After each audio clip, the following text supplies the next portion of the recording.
Welcome to Saanvi's Qatar ಲಾಗ್ಗೆ friends. ನೀವು ಏನು ನೋಡ್ತಿದ್ದೀರಾ ಹೇಳಿ, ಇದು ಕತಾರಿದ್ದು ಏರ್ಪೋರ್ಟ್. ನಾವು ಕತಾರಿಂದ ಊರಿಗೆ ವಾಪಸ್ ಬರ್ತಿದ್ದೆ. ಬಿಕಾಸ್ ಈ ಇಂಟರ್ಸೆಪ್ಟ್ ಆದದ್ದು ಸೌಂಡಿಂದ ಮಕ್ಕಳು ಹೆದರ್ಕೊಂಡಿದ್ರು. ಅದಕ್ಕೋಸ್ಕರ ರಿಸ್ಕ್ ಸದ್ಯದ ಮಟ್ಟಿಗೆ ಬೇಡ ಅಂತ ಹೇಳ್ಕೊಂಡು ಮಕ್ಕಳನ್ನ ಕತಾರ್ ಏರ್ವೇಸ್ ಫ್ಲೈಟಲ್ಲಿ ಕರ್ಕೊಂಡು ಬಂದೆ ನಾನು ಊರಿಗೆ. ಕತಾರ್ ಏರ್ವೇಸ್ ಫ್ಲೈಟ್ ಫ್ರೆಂಡ್ಸ್ ತುಂಬಾ ಒಳ್ಳೆ ಫ್ಲೈಟ್ಸ್ ಹೇಳ್ಬೋದು. ಯಾಕೆಂದರೆ ಮಕ್ಕಳಿಗೆ ಏನು ಬೋರ್ ಆಗದ ರೀತಿಯಲ್ಲಿ ದೊಡ್ಡವರಿಗಾಗಲಿ they are giving too much of the ಅಂದರೆ ಕಂಫರ್ಟ್ ಝೋನ್ ಕೊಡ್ತಾರೆ. ಟಿ ವಿಯಲ್ಲಿ ಎಲ್ಲ ಟೈಪಿದ್ದು ಗೇಮ್, ಮೂವೀಸ್ ದೊಡ್ಡವರಿಗೆ ಎಲ್ಲ ರೀತಿಯಲ್ಲಿ ಅಪ್ಲೋಡ್ ಮಾಡಿಟ್ಟಿದ್ದಾರೆ. ಮತ್ತು ಮಕ್ಕಳಿಗೆ ಬೋರ್ ಆಗದ ರೀತಿಯಲ್ಲಿ ಸಹ ಅವರಿಗೆ ಟಾಯ್ಸ್ ಅಂದರೆ ನಾನು ಡ್ರಾಯಿಂಗ್ ಮಾಡುವ ರೀತಿಯಲ್ಲಿ ಆ ರೀತಿಯಲ್ಲಿ ಸಹ ಕೊಟ್ಟು ಒಳ್ಳೆಯ ಒಂದು ಇದು ಕೊಟ್ಟಿದ್ದಾರೆ, ಫೆಸಿಲಿಟೀಸ್ ಎಲ್ಲ ಅಂತ ಹೇಳ್ಬೋದು. ಅಂದರೆ ನೀವು ಎಷ್ಟು ಹಣ ಕೊಟ್ಟರೂ ಸಹ ಅದಕ್ಕೆ ವರ್ತ್ ಆಗಿದೆ ಅಂತ ಹೇಳ್ಬೋದು ಈ ಫ್ಲೈಟ್.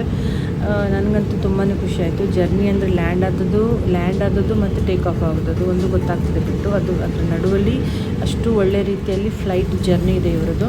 ಫುಡ್ಡು ಕೂಡ ಸಿಕ್ಕಾಪಟ್ಟೆ ಒಳ್ಳೆದಾಗಿತ್ತು, ನನಗೆ ತುಂಬ ಇಷ್ಟ ಆಯಿತು. ಇದೇನೋ ಒಂಥರ ಸ್ಯಾಂಡ್ವಿಚ್ ಥರ ಕೊಟ್ಟಿದ್ದರು, ಕಡೆಗೆ ಬ್ರೆಡ್ ಕ್ರಮ್ಸ್ ಥರ ಡೆಸರ್ಟ್, ಕಡೆಗೆ ಈ ಸಣ್ಣದು ಇನ್ನೊಂದು ಇದರಲ್ಲಿ ಒಂದು ಚಿಕನ್ ನೂಡಲ್ಸ್ ಮತ್ತು ಚಿಕನ್ ಮಂಚೂರಿ ಕೊಟ್ಟಿದ್ರು.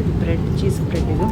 ಸೊ ಫುಡ್ ಅನ್ಲಿಮಿಟೆಡ್, ಜ್ಯೂಸಸ್ ಮತ್ತು ವೈನ್ ಯಾವುದು ಬೇಕಾದರೂ ಅಷ್ಟು ನೀವು ಅನ್ಲಿಮಿಟೆಡ್ ಆಗಿ ತೊಗೊಳ್ಬೋದು. ಕಂಫರ್ಟಾಗಿ ಬ್ಲಿಲ್ಲೋ ಬ್ಯಾಂಕೆಟ್ ಎಲ್ಲ ರೀತಿಯಲ್ಲಿ ಕೊಟ್ಟು ನೀವು ನಿಮ್ಮ ಜರ್ನಿ ಹ್ಯಾಪಿಯಾಗಿರುವಾಗ ಇನ್ನೊಂದು ಸಲ ನೀವು ಜರ್ನಿ ಮಾಡುವ ರೀತಿಯಲ್ಲಿ ಅಷ್ಟು ಒಳ್ಳೆ ಫೆಸಿಲಿಟಿ ಕೊಡುವಂತಹ ಫ್ಲೈಟ್ ಇದು.